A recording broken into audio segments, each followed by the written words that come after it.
Buenas tardes, señoritas y señores estudiantes, compañeras y compañeros del Centro de Química. Me indican, por favor, si es que la compartición se aprecia adecuadamente y el volumen de la voz también igual. Buenas tardes, profe. Sí se lo escucha y sí podemos ver la pantalla. Muy amable, señorita Escola, gracias. Bien.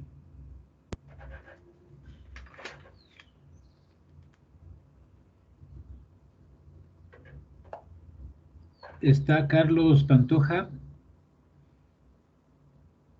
Sí, profe, buenas tardes. Buenas tardes, Carlos. ¿Se han comunicado contigo las autoridades de coordinación académica? Aún no, porque saben mandar un correo y aún no me ha llegado. Ya, pero sí estás haciendo el seguimiento conforme vamos avanzando, ¿sí? Sí, profe. Ya, ojalá pronto se comuniquen para que coordinen ese trabajo adecuadamente. Muy bien, gracias. Bien, jóvenes, vamos a continuar analizando estos aspectos que son complementarios, pero de mucha importancia, ¿no? En el estudio de los gases. Recuerden, la próxima semana, en este horario, vamos a efectuar la evaluación inicial, parcial, sobre esta unidad. Entonces, la recomendación que hacíamos ayer de continuar examinando, leyendo, haciendo ejercicios es muy pertinente, ¿no? Muy bien, habíamos visto este cuadro, esta tabla que tenemos acá que nos dice mucho. Evidentemente es un listado, pero nos dice muchas cosas, ¿no? Que las hemos analizado ya con ustedes de una manera primaria. En esta, en esta parte, continuando con ese estudio, dice que el comportamiento de los compuestos moleculares es más variado, ¿no? ¿Sí? Porque ahí intervienen otras fuerzas. Algunos dice, por ejemplo, como compuestos moleculares, ¿no? En referencia a la tabla anteriormente vista, como el monóxido de carbono, el dióxido de carbono, el cloruro de hidrógeno, el amoníaco, el metano, son gases. No obstante, dice la mayoría de de las otras especies moleculares, a eso se refiere, son líquidos o sólidos a temperatura ambiente. ¿Sí? Estas son gaseosas, pero la mayoría de los compuestos moleculares son mayoritariamente líquidos o sólidos a temperatura ambiente.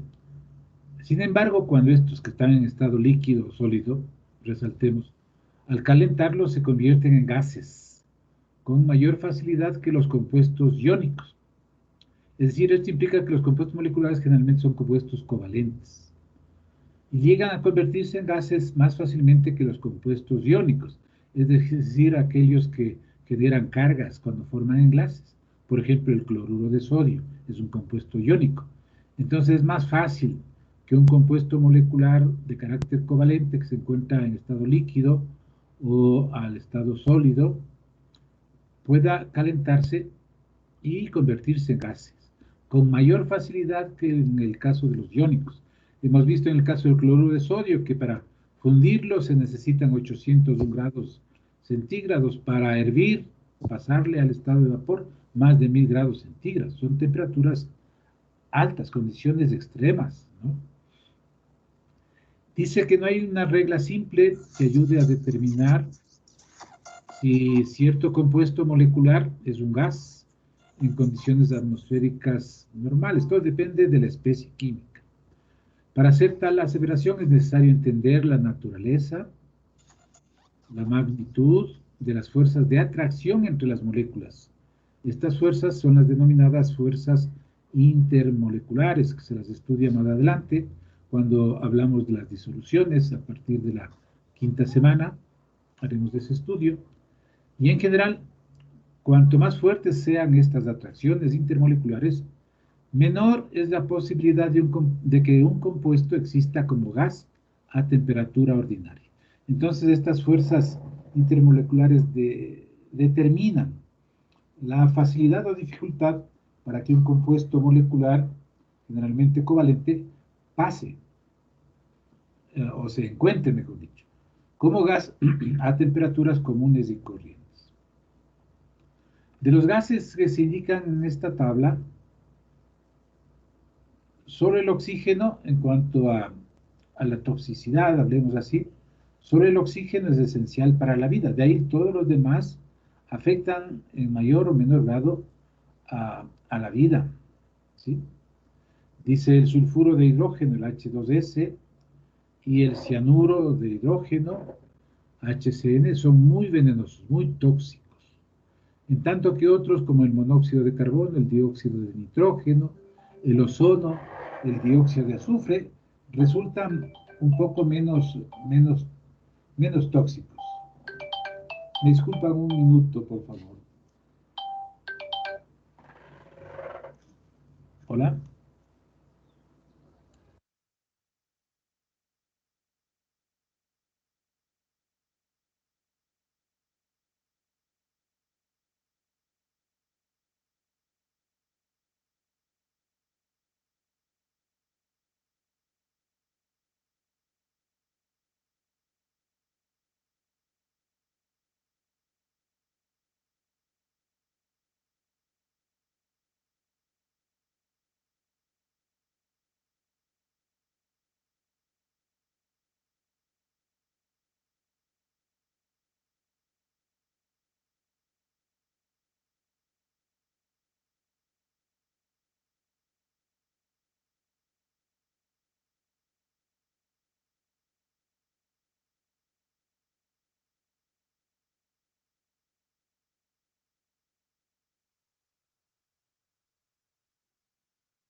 Bien, disculpen por favor la interrupción. Ya. Entonces estábamos revisando de que estas otras especies tienen cierto grado de toxicidad, ¿no es cierto? El monóxido de carbono, el dióxido de nitrógeno, el ozono, que es la forma alotrópica del oxígeno, también en ciertas concentraciones constituye un oxidante muy enérgico, es tóxico. El dióxido de azufre son tóxicos, pero en menor incidencia que los dos anteriores señalados. En cuanto a los gases nobles, estos son inertes, no reaccionan con ninguna otra sustancia de manera normal, común y corriente.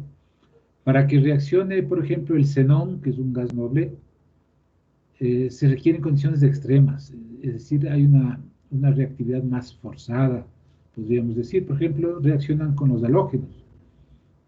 Con estos reaccionan y forman halogenuros de xenón, pero insisto, son en condiciones extremas, ¿no? La mayor parte de los gases son incoloros. Aquí hay excepciones, es el flúor, por ejemplo, el cloro, el dióxido de nitrógeno.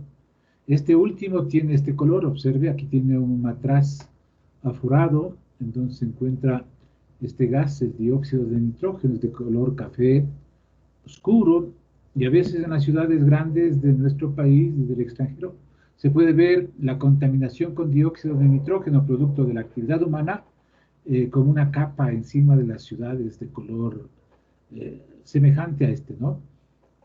Todos los gases poseen las características que hemos estudiado, adoptan la forma y el volumen del recipiente que los contiene, son compresibles, ¿no es cierto?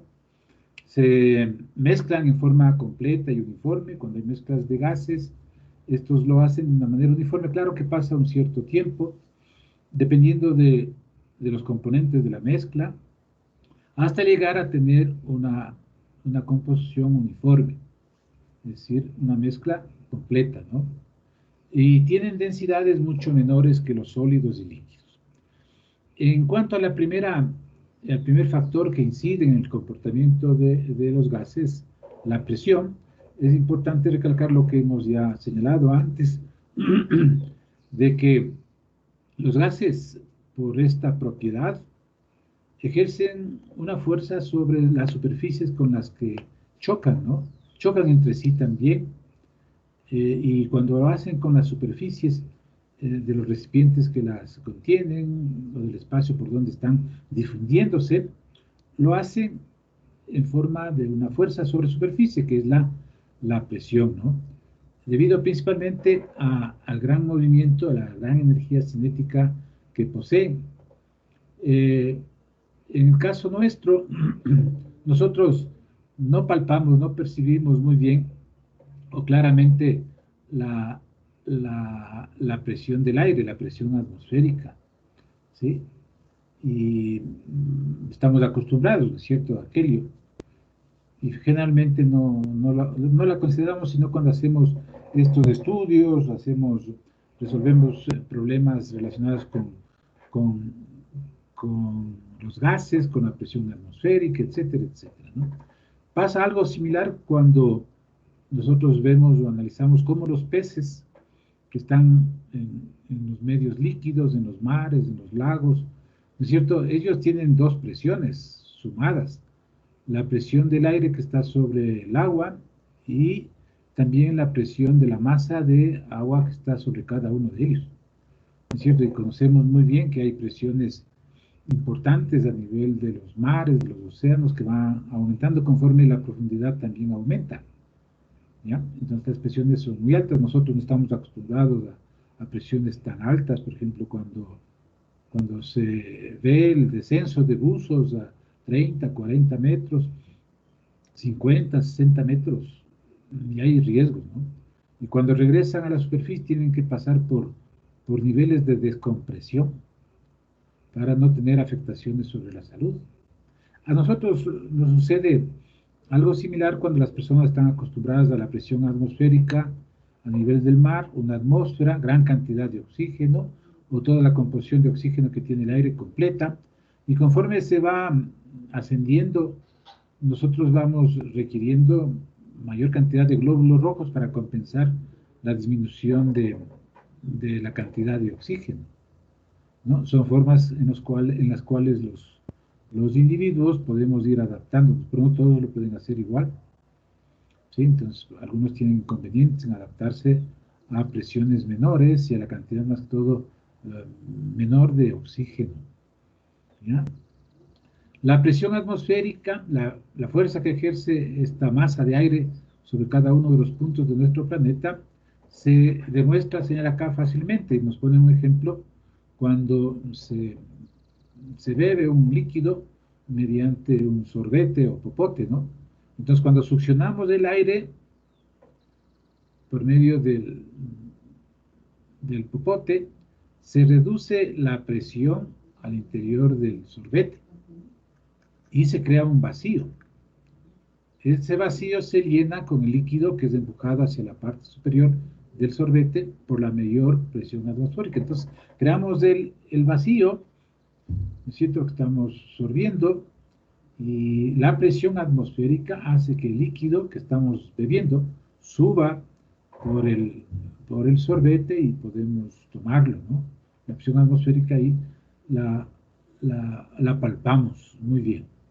Entonces aquí tiene usted luego el sistema internacional para medir la presión, las unidades que son las que se manifiestan dentro del sistema internacional. Está dada en pascales, ¿no es cierto? Un pascal es igual a un newton sobre metro cuadrado, newton la fuerza, metro cuadrado la superficie, ¿no? Bien, entonces aquí se habla de la presión atmosférica. Hemos señalado algunos aspectos interesantes de la presión, aquí se complementa. Otra dice, los átomos y las moléculas de los gases en la atmósfera, como el resto de la materia, están sujetos a la atracción gravitacional de la Tierra.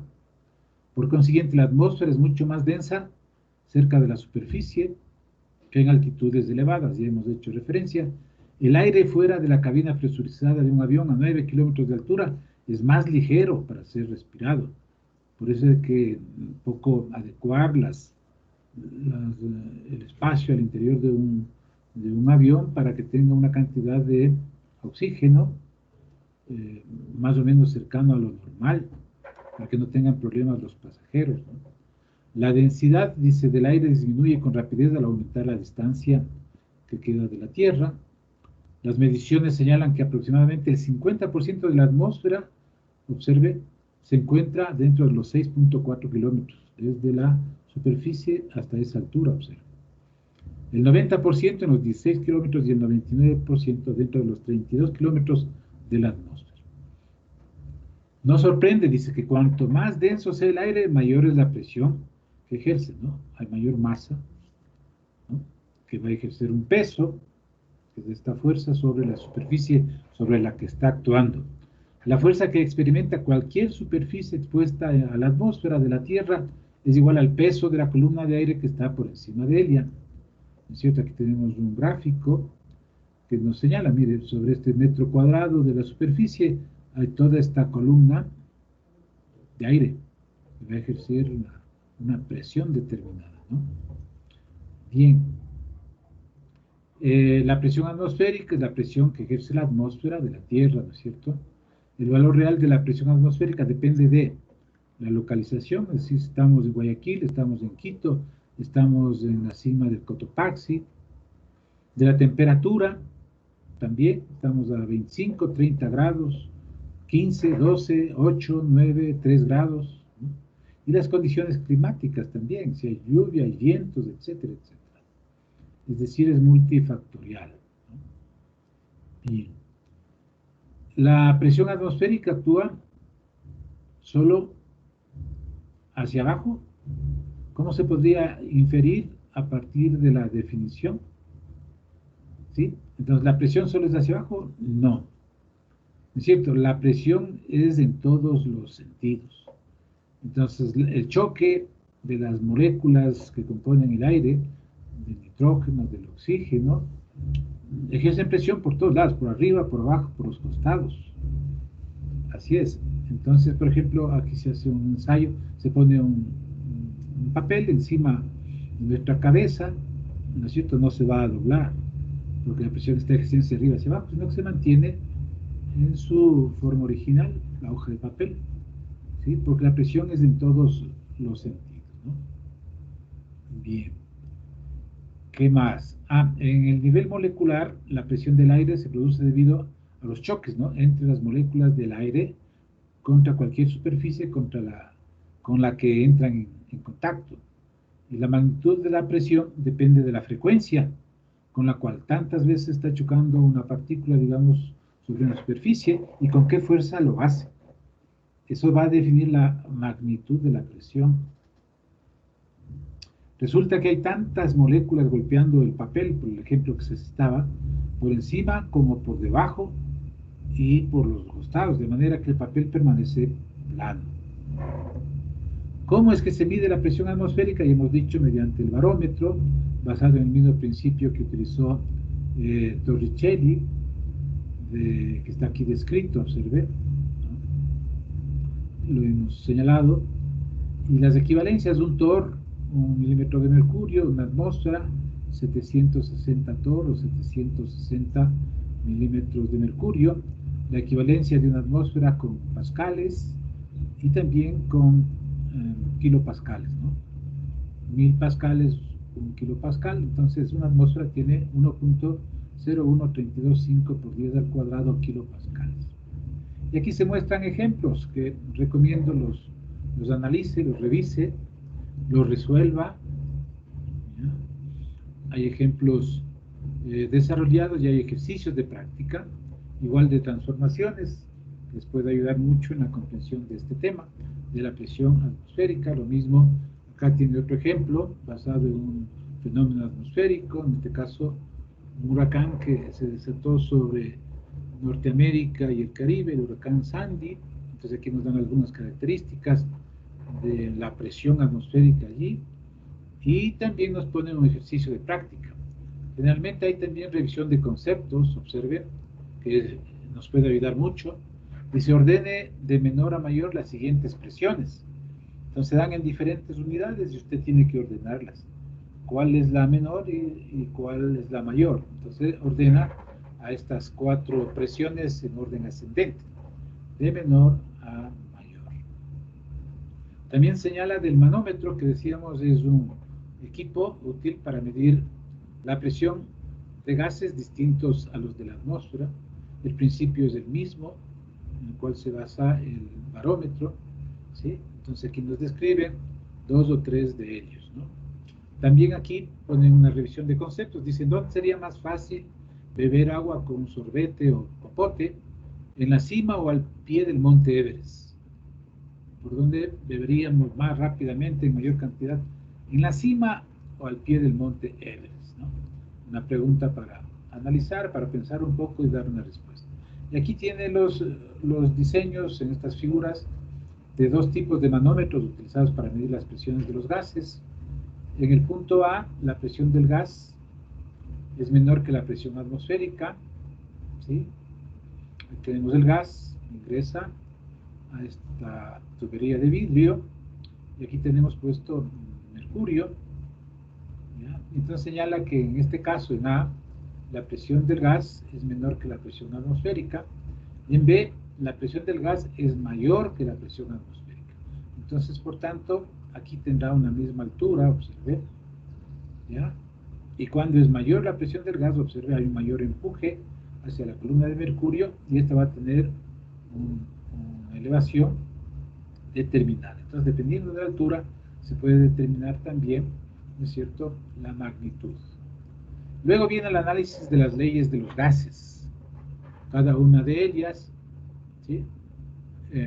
Entonces señala que estas leyes son producto de incontables experimentos, ¿no?, realizados sobre las propiedades físicas de los gases durante varios siglos. Cada una de las generalizaciones en cuanto al comportamiento macroscópico de las sustancias gaseosas representa una etapa importante en la historia de la ciencia. En conjunto, tales generalizaciones han tenido un papel muy destacado en el desarrollo de muchas ideas de la química. Este preámbulo nos dice muchas cosas. Luego viene entonces la ley de Boyle, que relaciona presión y volumen, manteniendo constante la temperatura. Aquí se hace una descripción, que le pedimos que las lea, ¿no es cierto? Se habla también en esta tabla de las relaciones típicas de presión y volumen obtenidas por Boyle. Observen la presión en milímetros de mercurio, cómo va incrementándose, y qué sucede con el volumen en unidades arbitrarias, no muy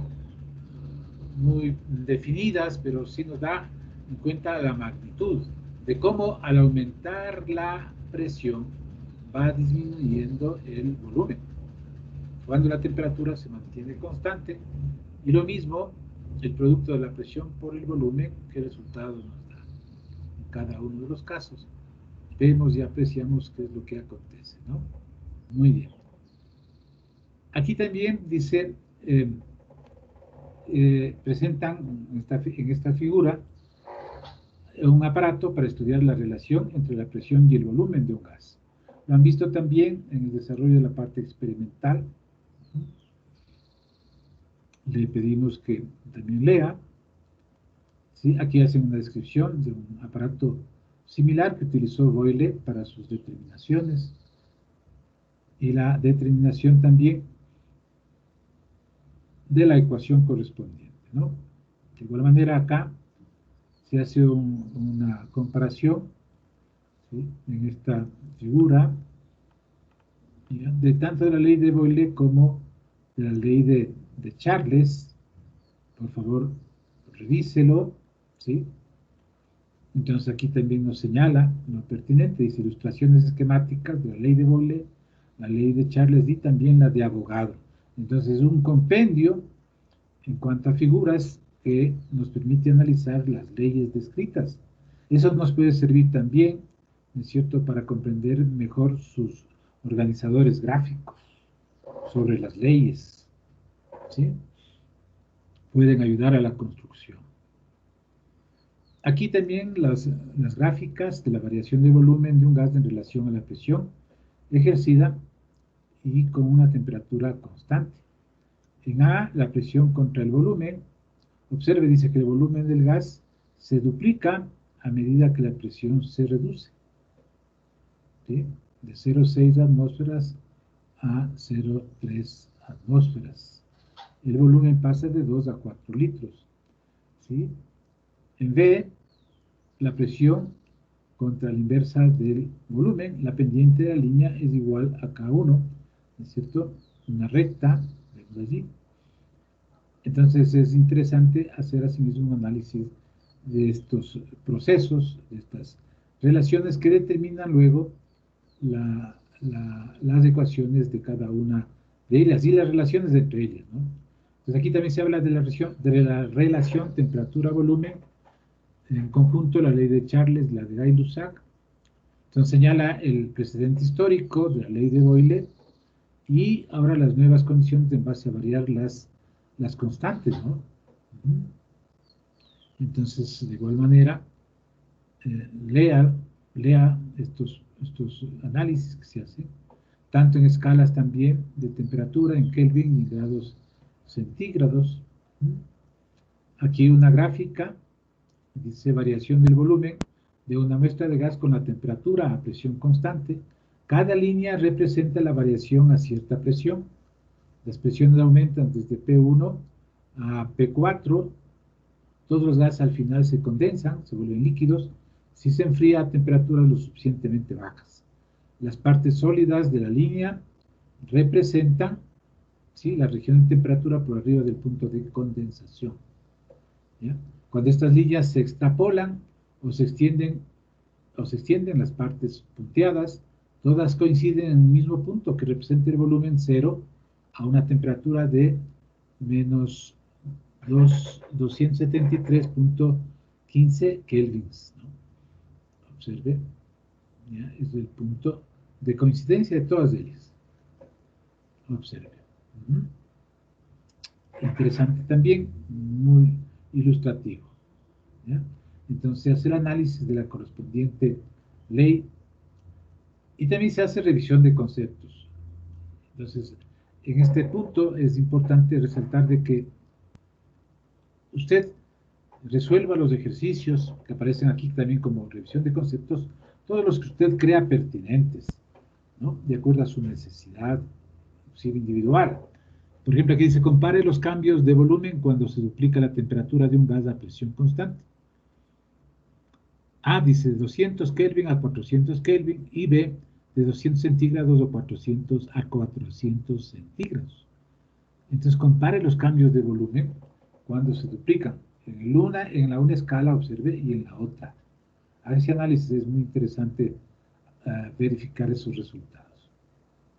Luego aparece la relación entre el volumen y la cantidad del gas, ¿no?, generando la ley de Avogadro, ¿no?, donde se ve la directa relación entre el número de moles con el volumen que ocupan, ¿no? A mayor cantidad de moles, mayor volumen, manteniendo las otras constantes, ¿no? Aquí se figura, aquí en estas figuras se hace justamente esa relación en una reacción química. Aquí tenemos hidrógeno, aquí tenemos nitrógeno para formar amoníaco. Observe, 3 moléculas, 3 moles, 3 volúmenes, ¿sí? 3H2, ¿ya?, más una molécula de nitrógeno, para dar 2 moles de amoníaco. 2 moléculas, 2 moles, 2 volúmenes. Observe, 3 más 1 no es 4, ¿ya? 3 más 1 da 2, en el caso concreto de suma de, o interacción entre estas especies químicas y el volumen que ocupan, ¿ya? Entonces es muy interesante para ver cómo es que los volúmenes van a ir ajustándose a la cantidad de materia, cantidad de moles formados. Aquí se forman 2 moles a partir de 3 y 4 moles, observe, 3 de hidrógeno más 1 de nitrógeno para dar 2 moles de amoníaco. Entonces todo va a depender de la composición química de los productos. ¿Ah? Entonces aquí se hace el análisis de esa reacción y la correspondiente vinculación con la ley de Avogadro, ¿no? Entonces de aquí pasamos a la conformación, a la estructuración de la ecuación del gas ideal, ¿no es cierto? Que ya hemos visto, dando la ley de Boyle a cantidad de materia y temperatura constante, a Charles a presión y cantidad de materia constante, y a Avogadro a presión y temperatura constante, variando, ¿no es cierto?, de una manera inversa y de una manera directa. Para generar la ecuación del gas ideal, P por V es igual a nRT, ¿no? Entonces dan aquí también esos análisis de los componentes de la ecuación del gas ideal. Aquí también se hace una comparación entre el volumen molar a temperatura y presión estándar, el cual es de aproximadamente 22.4 litros, y una pelota de baloncesto. Observen, ¿no? La diferencia en cuanto a volumen, ¿no? Muy interesante. ¿Ya? Y nos proponen ejemplos, que son ejercicios. Uno de estos está en el resumen, ¿sí? Este es del hexafluoruro de azufre. Observe, tenemos el azufre, y aquí los átomos de flúor. Se hace el correspondiente análisis, la estrategia de resolución, y también se plantea el ejercicio de práctica. Se calcula el volumen en litros ocupado por 2.12 moles de óxido nítrico a 6,54 atmósferas y 76 grados centígrados. Entonces, una aplicación de lo que en el primer ejercicio o ejemplo se plantea. Dice, dado que el volumen molar de un gas ocupa 22.41 litros a temperatura y presión estándar, podemos calcular el volumen de un gas en condiciones estándar sin utilizar la ecuación del gas ideal. Entonces aquí tenemos una que en base a la transformación nos puede determinar lo que hacíamos un poco antes en el ejemplo, ¿no? Dice, el amoníaco gaseoso se emplea como refrigerante en el procesamiento, de alimentos y la industria del almacenamiento, ¿sí? Calcula el volumen en litros ocupado por 740 gramos de amoníaco a temperatura y presión estándar. Pues muy bien, la estrategia que dice, ¿cuál es el volumen de un mol del gas ideal a temperatura y presión estándar? ¿Cuántos moles hay en 740 gramos de amoníaco? Ese es lo que tenemos que dar respuesta. Pues en base a esas ideas claras, concretas, se plantea una solución, ¿sí? Si aceptamos, dice que un mol de un gas ideal ocupa 22.441 litros a temperatura y presión estándar, y mediante la masa molar del amoníaco, NH3, la masa molar de 703 gramos, escribimos la secuencia de conversiones como sigue: gramos de amoníaco, moles de amoníaco, litros de amoníaco a TPE. En lo que el volumen de amoníaco está dado, ¿sí? Entonces, volumen de 740 gramos de amoníaco, sabiendo que una mol de amoníaco tiene 17,03 gramos por cada mol, y una mol ocupa 22.4 litros, ¿de acuerdo? Entonces, simplificamos, observe, gramos de amoníaco, moles de amoníaco, moles con amoníaco. Entonces, el resultado nos da en litros, 9,74 litros. Observe, sin emplear, simplemente razonando los procesos de cambio, podemos también determinar, y eso nos comprueba aún más la ley. Dice, con frecuencia sucede en química, en particular en los cálculos relacionados con las leyes de los gases, que un problema se puede resolver de varias formas. Lo que señalábamos, ¿no? Usted puede llegar a obtener respuestas yendo por diferentes caminos. Aquí se nos muestra uno, que no necesariamente aplica la ecuación de estado, sino el razonamiento puro. Y las relaciones correspondientes, ¿no? Las equivalencias también correspondientes para configurar factores de resolución, ¿no? En este caso, dice, el problema también se puede resolver al convertir primero 740 gramos de amoníaco al número de moles que correspondan, ¿no? Y después aplicar la ecuación del gas ideal, V es igual a N RT sobre P. Inténtelo. Entonces, aquí está la verificación, puesto que 740 gramos de amoníaco es menor que su masa molar, es de esperar que el volumen sea menor a 22.41 litros, ¿no es cierto? Por lo tanto, la respuesta es razonable. Entonces, usted resuelve de esta manera, utilizando la ecuación de estado, va a llegar al mismo resultado. Lo importante es hacer ese análisis comprensivo, observe, razonado. Aquí nos plantean un ejercicio de práctica similar. ¿Cuál es el volumen en litros que ocupan 49.8 gramos de cloruro de hidrógeno a temperatura y presión estándar? Hágalo. En la revisión de conceptos, suponiendo un comportamiento ideal, ¿cuál de los siguientes gases tendrá el mayor volumen a temperatura y presión estándar? ¿Cuál de los siguientes gases tendrá el mayor volumen a temperatura y presión estándar? Entonces nos plantean, observe, A, 0.82 moles de helio, un gas monoatómico. B, 24 gramos de nitrógeno molecular. Y C, 5.0 por 10 a la 23 moléculas de cloro molecular. ¿Cuál gas tiene la mayor densidad?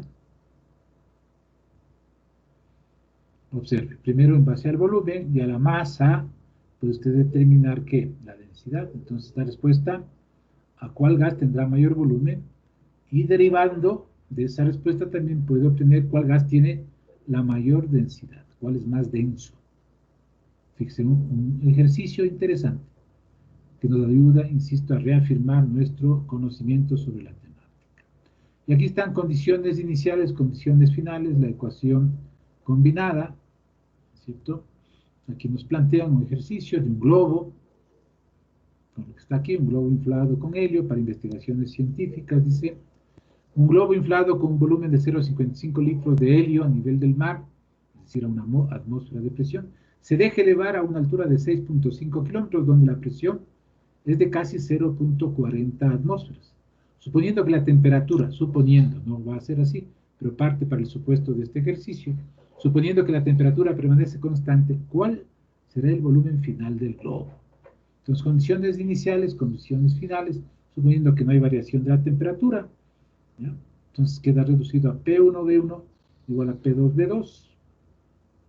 Resuelve y tiene 1.4 litros. Verifica, usted observe este razonamiento y efectúa un ejercicio de práctica relacionado con el anterior. Aquí nos ponen otro. Dice, el argón es un gas inerte que se emplea en focos para retrasar la vaporización del filamento de tungsteno.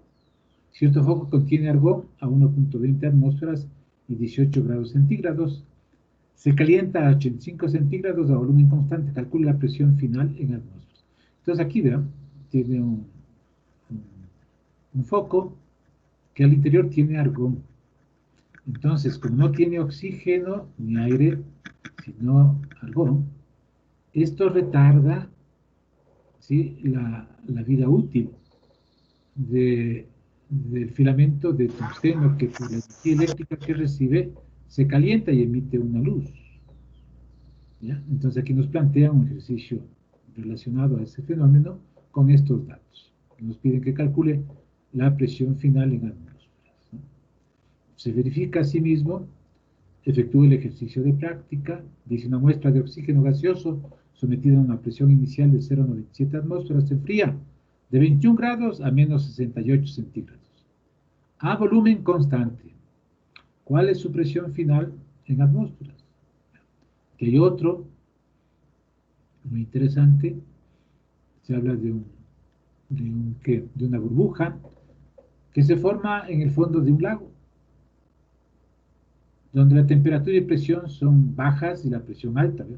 La temperatura baja, 8 centígrados, y la presión es 6.4 atmósferas, importante, ¿ve? Entonces, esta burbuja se va elevando hasta la superficie del agua, de este lago, en donde la temperatura Ya no es 8 grados centígrados, es 25 grados centígrados, y la presión es una atmósfera. Calcule el volumen final de la burbuja en mililitros. Si el volumen inicial era 2.1 mililitros. Muy interesante, ¿no? Aquí se hace el análisis y se establece la respuesta. Se hace una verificación y se plantea un ejercicio de práctica. La recomendación de siempre, hágalo, revisando previamente lo que está resuelto. Entonces aquí vienen las aplicaciones. En base a la ecuación del gas ideal se puede determinar la densidad, haciendo esta determinación que hemos hecho en resumen también, de cuál es la densidad. Aquí hay un ejercicio planteado y también hay un ejercicio de práctica. De igual manera, la determinación de la masa molar de una sustancia gaseosa, en base a la ecuación de estado, igual M mayúscula, se determina la ecuación correspondiente y puede ayudarnos en resolver alguno que otro ejercicio, como este, analícelo, vea la verificación que se hace de la respuesta y también nos plantean un ejercicio de práctica. Aquí está otro, viene a ser un mix de análisis, ¿no es cierto? Interesante. Dice, el análisis químico de un compuesto gaseoso mostró que contiene, le hablamos aquí de porcentajes, ¿ve? Mostró que contiene 33% de silicio, 67% de flúor en masa. A 35 grados centígrados y 0.210 litros del compuesto, ejercen estos una presión de 1.70 atmósferas. Si la masa de 0.210 litros del gas fue de 238 gramos, calcule la fórmula molecular del compuesto. Condiciones iniciales, condiciones finales. Entonces aquí elige un camino, no necesariamente seguido a las ecuaciones de las leyes, simplemente va al razonamiento. Entonces yo le invito a que haga ese análisis. Y luego sí aplique en la parte final la determinación en base a la ecuación. Y asimismo se plantea un ejercicio de práctica. Luego en el 5.5 se habla de la estequiometría de los gases, que también la revisamos, ¿no es cierto? Cómo es que en reacciones, aquí estamos con el acetileno y el oxígeno, para combustionarse, dar CO2 y agua en una combustión completa, y nos preguntan el volumen correspondiente, ¿no es cierto?, al volumen de oxígeno en litros requerido para la combustión de 764 litros de acetileno a la misma temperatura y presión. Entonces se requieren 19.1 litros. ¿No? Y nos pone un diagrama de flujo de cómo se pueden efectuar los cálculos estequiométricos que implican gases, ¿no? Cantidad de reactivo en gramos o volumen, pasamos a moles, las moles del reactivo pasamos a moles del producto, y de las moles del producto a cantidad del producto en gramos o en volumen. Es la secuencia. Que nos plantean un ejercicio complementario de práctica, el caso de la SIDA, que forma parte de las bolsas de aire de los vehículos, los airbags, ¿no es cierto? En base a una reacción química se infla el globo y nos protege del impacto de un choque. Aquí hay un ejercicio de práctica también planteado, otro más adicional. ¿Sí? Nos dice el hidróxido de litio en disolución acuosa se emplea para purificar el aire de las naves espaciales, de los submarinos, ya que absorbe el dióxido de carbono, de acuerdo con la ecuación está el hidróxido de litio más el CO2 para formar carbonato y liberar agua. En todo caso, absorbe el CO2, entonces no va a haber un exceso de CO2 en ese ambiente cerrado. Entonces nos preguntan muy bien, ¿cuántos gramos de carbonato de litio se forman en este proceso? Estableciendo unos parámetros previos. Es decir, en base a la ecuación podemos determinar y dar una respuesta. Un ejercicio de práctica, revisión de conceptos. Luego viene la ley de Dalton de las presiones parciales. La suma de las presiones de cada uno de los gases que componen una mezcla da una presión total. Entonces aquí se ponen tres gases, es decir, dos gases diferentes, se mezclan y se observa qué es lo que ocurre, ¿no? Para deducir la ecuación de la presión total es igual a P1 más P2 más Pn, en todo caso, ¿no es cierto? Dependiendo del número de gases que conformen la mezcla, ¿ya? Entonces aquí se resuelve en ese sentido cuando nos presentan presiones parciales podemos determinar la presión total y también podemos utilizar la ecuación de estado para dar lugar a la resolución de este tipo de ejercicios. Bien, inclusive ustedes en el trabajo que hicieron, el trabajo experimental, ¿no es cierto? Ahí están sumando la presión parcial del gas que se obtiene más la presión del agua a esa temperatura, la presión de vapor del agua, para dar la presión atmosférica, la presión que existe en el medio. ¿Cómo se determina la presión únicamente del gas que nos interesa? La presión atmosférica menos la presión de vapor de agua. Eso se hace en base a la ley de Dalton de las presiones parciales. Aquí está combinada con el concepto de fracción molar. Recuerde que la suma de las fracciones da la unidad, ¿sí? Expresado dentro también de este tipo de comportamientos. Nos plantean ejemplos con fracciones molares y les pido de que revisen. Les puede dar una explicación con mayor soporte y también la forma como se pueden aplicar. Observe, aquí tenemos la descomposición del clorato de potasio. Hicimos referencia cuando revisábamos el contenido del resumen. Entonces, este sólido calentándose se descompone en cloruro de potasio y oxígeno. Y generalmente lo que se hace es recoger, desplazando agua, al oxígeno que se genera. Entonces, en el volumen final de la mezcla, oxígeno más vapor de agua, tenemos una presión igual a la presión atmosférica. Y ahí podemos determinar la presión únicamente del oxígeno restando. La presión atmosférica menos la presión de vapor del agua, que hay en tablas, ¿no es cierto? Y determinar de esa manera la presión, en este caso concreto, del oxígeno. Aquí está el diseño, la figura de cómo se efectúa. Observe, clorato de potasio, generalmente se utiliza dióxido de manganeso como un catalizador.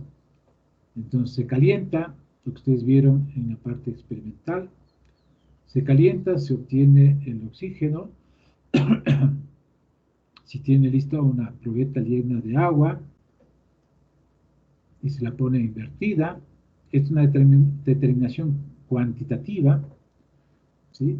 Y entonces se va a recoger en esta probeta y vamos a ver qué volumen ha sido desplazado de agua y por tanto corresponde al volumen de oxígeno obtenido, ¿sí? Entonces se obtiene un desplazamiento completo y una pequeña cantidad de agua, tendremos esta cantidad de oxígeno. Todo va a depender de la cantidad de clorato de potasio que pongamos. Entonces revise esta experiencia que estamos narrándola de una manera sintética. Aquí un ejercicio de aplicación que nos puede ayudar. Aquí también la química en acción es una sección muy interesante de temas reales, lógicamente relacionados con el contenido que se esté estudiando, ¿ya? Entonces aquí habla del buceo y las leyes de los gases. Por favor, léalo, le va a dar muchas pautas de cómo ir descubriendo en el entorno formas de aplicar lo que usted va aprendiendo dentro de la teoría y la práctica de la química, en este caso de la química referida a los gases, ¿no? Entonces aquí tiene la resolución del ejercicio planteado, luego termina este artículo, tiene la verificación y un ejercicio de práctica, ¿no? Hay una revisión de conceptos también, que usted puede verlo y relacionarlo. Y inmediatamente viene la teoría cinética molecular de los gases. Entonces señala que las leyes de los gases ayudan a predecir el comportamiento de los gases, pero no explican lo que sucede a nivel molecular y qué ocasiona los cambios que observamos en el mundo macroscópico. Por ejemplo, ¿por qué un gas se expande al calentarlo?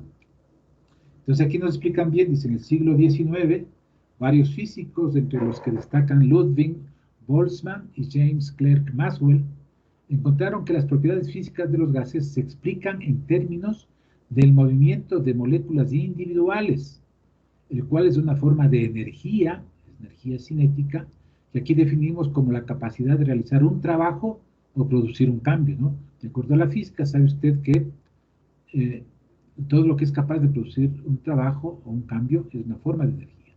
En mecánica, el trabajo se define como la fuerza multiplicada por la distancia. Como la energía se puede medir como trabajo, escribimos energía es igual a trabajo realizado, es decir, fuerza por distancia. El joule es la unidad del sistema internacional en cuanto a la energía. Un joule es 1 kilogramo por metro cuadrado sobre segundo cuadrado, es decir, un joule es igual a un newton por metro. ¿De acuerdo? De modo alternativo es posible expresar la energía en kilojoules. 1 kilojoule es igual a 1000 joules. Como veremos, dice en el capítulo 6, el siguiente, existen numerosos tipos de energía. La energía cinética, SE, es un tipo de energía que manifiesta un objeto en movimiento o energía del movimiento. Los descubrimientos de Maxwell, Boltzmann y otros produjeron numerosas generalizaciones acerca del comportamiento de los gases, que desde entonces se conocen como la teoría cinética molecular de los gases, o simplemente la teoría cinética de los gases. Dicha teoría se centra en las siguientes suposiciones. 1. Un gas está compuesto de moléculas que están separadas por distancias mucho mayores que sus propias dimensiones, es un hecho. Las moléculas pueden considerarse como puntos, es decir, poseen una masa, pero no tienen un volumen tienen un volumen despreciable. Esos supuestos los toma en cuenta en la teoría, ¿no? 2. Las moléculas de los gases están en continuo movimiento en dirección aleatoria, al azar, y con frecuencia chocan unas con otras. Las colisiones entre las moléculas son perfectamente elásticas, eso se asume. O sea que la energía se transfiere de una molécula a otra por efecto de las colisiones, no hay disminución. Sin embargo, dice, la energía total de las moléculas de un sistema permanece inalterada.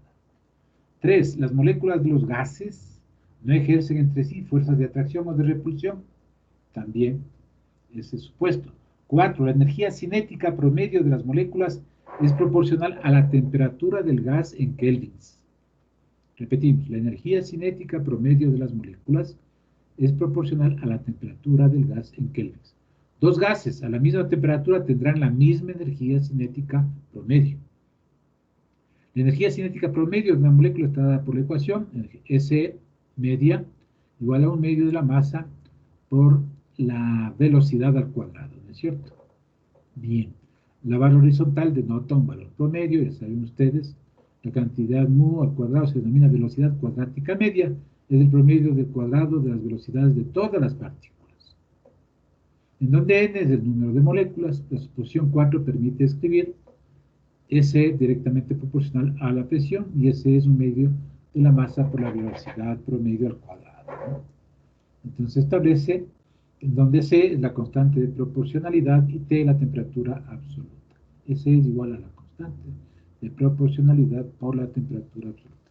De acuerdo con la teoría cinética molecular, la presión de un gas es el resultado de las colisiones entre las moléculas y las paredes del recipiente que lo contienen.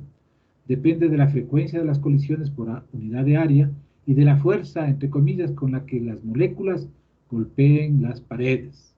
La teoría también proporciona una interpretación molecular de la temperatura. Según la ecuación 5.15, la última, la temperatura absoluta de un gas es una medida de la energía cinética promedio de las moléculas. En otras palabras, la temperatura absoluta es un índice del movimiento aleatorio de las moléculas. A mayor temperatura, mayor energía de las moléculas. Como el movimiento molecular aleatorio se relaciona con la temperatura de un gas, algunas veces se hace referencia a este como movimiento térmico. Entonces aquí viene la aplicación a las leyes de los gases de estas teorías. ¿Qué pasa con la compresibilidad de los gases? ¿Qué pasa con la ley de Boyle en el contexto de la teoría cinética molecular? Entonces, por favor, revise, léalo, para tener una comprensión de los fenómenos mucho más exacta. Eso por hoy, jóvenes. Estamos prestos a la práctica, no a la práctica, sino a la próxima semana. Con ustedes, en este mismo horario, haremos la evaluación parcial número 1. Listo, jóvenes, que tengan un buen día, una buena tarde, estudien, trabajen, hagan ejercicios, lean, prepárense bien para la próxima semana hacer esta prueba parcial número 1. Todo sobre gas. Listo, jóvenes, pasen muy bien. Gracias, Hasta profe. luego, Hasta luego. profesor, gracias. Hasta luego. Hasta luego.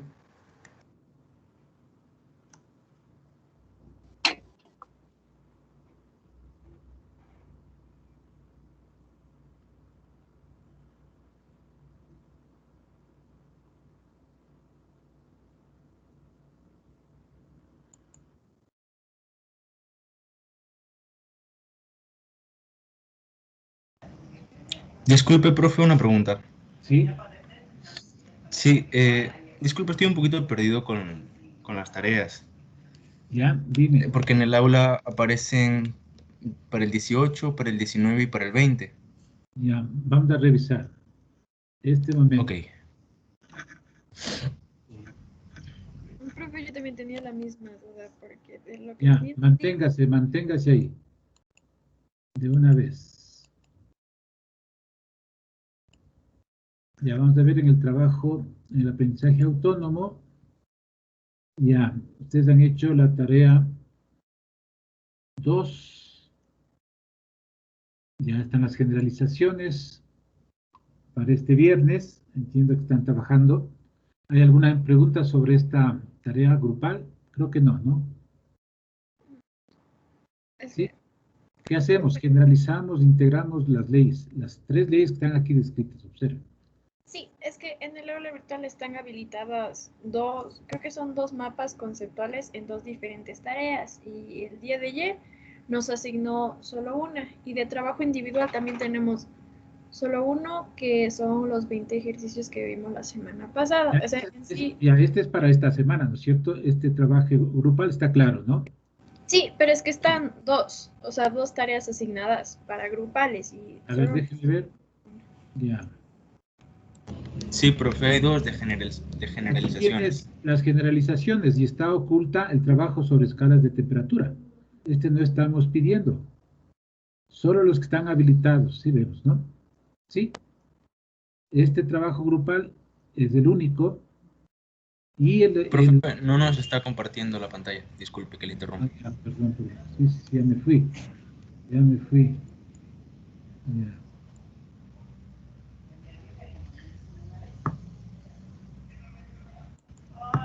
Ahí sí vemos, ¿no? Ahora sí. Ya, entonces, el primer trabajo, la tarea 2, es el de las generalizaciones e integración de las leyes de Boyle, Charles, Bailustag y Abogado, ¿no es cierto? El segundo Sí. son los ejercicios. Esta tarea 2, organizador gráfico de escalas de temperatura, no está para ser realizado. ¿De acuerdo? Esta tarea grupal 2, no. Está Sí, oculta. eso no nos aparece tampoco, profe. Ya, está bien. Entonces, de ahí vienen los ejercicios. Los ejercicios son para esta semana, para el sábado 19. ¿Qué comprende? Los ejercicios hasta terminar el resumen, los 20 que decía la compañera, ¿no es cierto? Ya, sí estamos claros, ¿no? Sí. Ya, eso va acá como tarea individual. Luego viene de esta semana, hay otro organizador gráfico sobre las otras leyes. Observe, organizador gráfico sobre la ecuación del gas ideal, la ley combinada, la ley de Dalton y la ley de Graham. Asimismo integran para elaborar un organizador gráfico. Y la tarea individual son 5 Disculpe, ejercicios. profe, y esa tarea es para el domingo. Esta dice para el viernes 18. Ah, esta es Sí, para el viernes. para el O sea viernes que 18. los dos Las organismos dos. gráficos son para el Sí, van a viernes. trabajar las generalizaciones de manera eh, conjunta, ¿de acuerdo? Un organizador gráfico lo pueden elaborar con una media hora, una hora de trabajo del grupo, ya se elabora. ¿Sí? Ya, este para el 18. Y en la tarea 3 viene el ejercicio.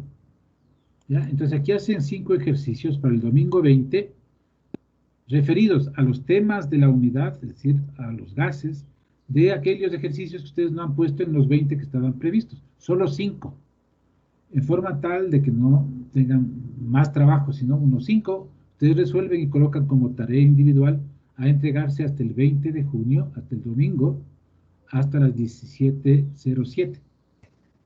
Disculpe, profe. ¿Podría repetirme esto de aquí? Perdí un poco la conexión.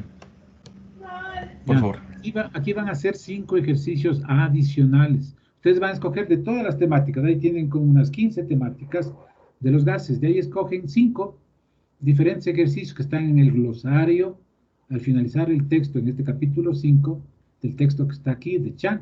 Y ustedes resuelven 5 ejercicios y colocan como tarea individual hasta esta fecha.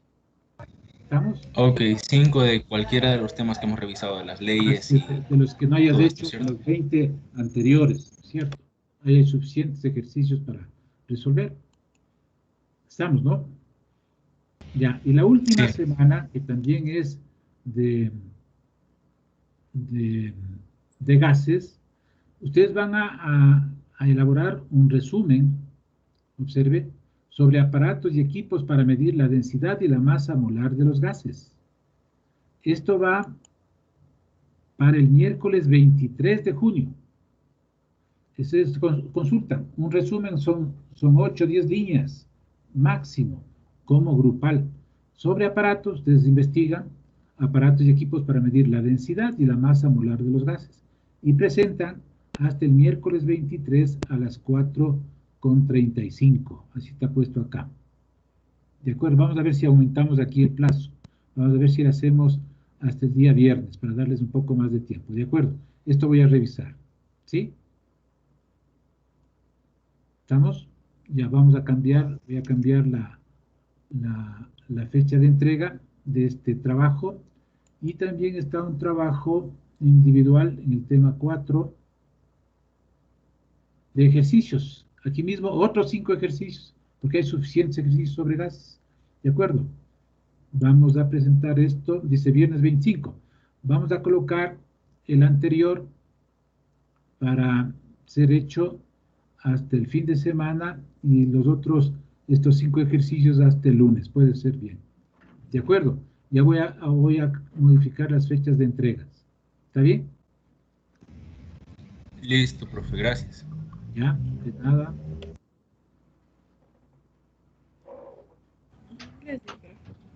¿Hay alguna otra inquietud? Sí, en cuanto a los mapas, a los organizadores gráficos, tienen que estar en una sola hoja nada más, ¿cierto? Sí, en una sola.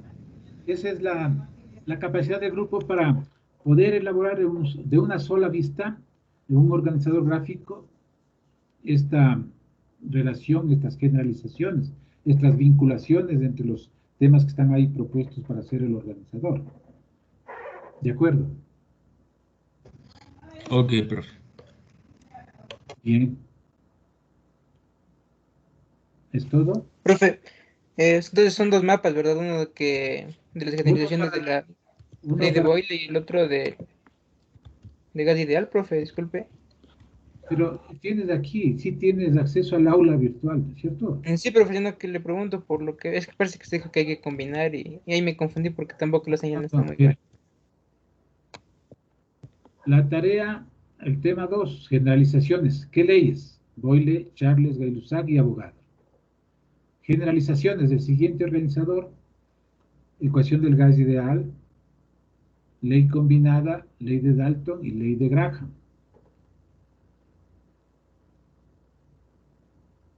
Y ya, el siguiente, en la tarea 4, es un resumen, ya no es organizador gráfico, es un resumen sobre aparatos y equipos para medir la densidad de los gases. 10 líneas, nada más. ¿De acuerdo? Sí, ya visualizaste los dos Sí, organizadores. profe, ya les vi, gracias. Ya. Nada, ¿alguien más?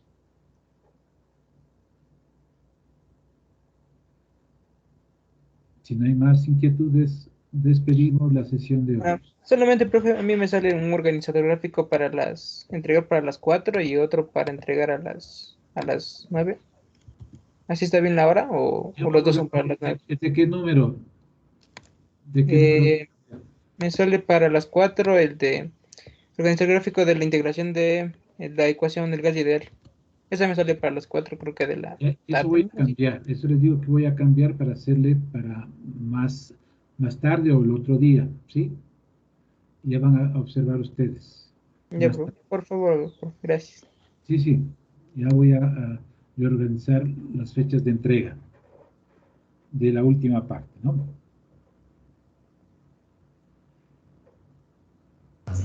Profe, creo que John se refiere a los de este viernes. Este Los viernes mapas de este viernes. la tarea 3, ¿no es cierto? Y De estas los generalizaciones. dos organizadores. Ya, Es que pone para el viernes, pero está para las 4 de la madrugada. Ya, el primer organizador está para ya este viernes, ¿no? A las 21:35. El otro organizador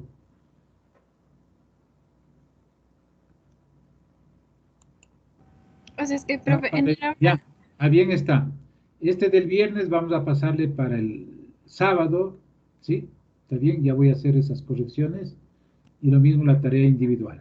¿Sí? Ya vamos a cambiar. Está correcto, la observación.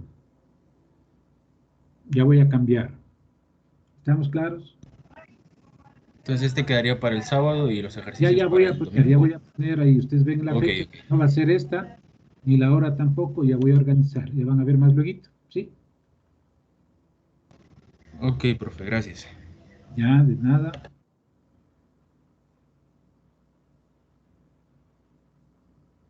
Si no hay más inquietudes, jóvenes, ahí concluimos. Que les vaya muy bien. Igualmente a usted, profe. Gracias, profe. Hasta Gracias. luego. Que les vaya bien.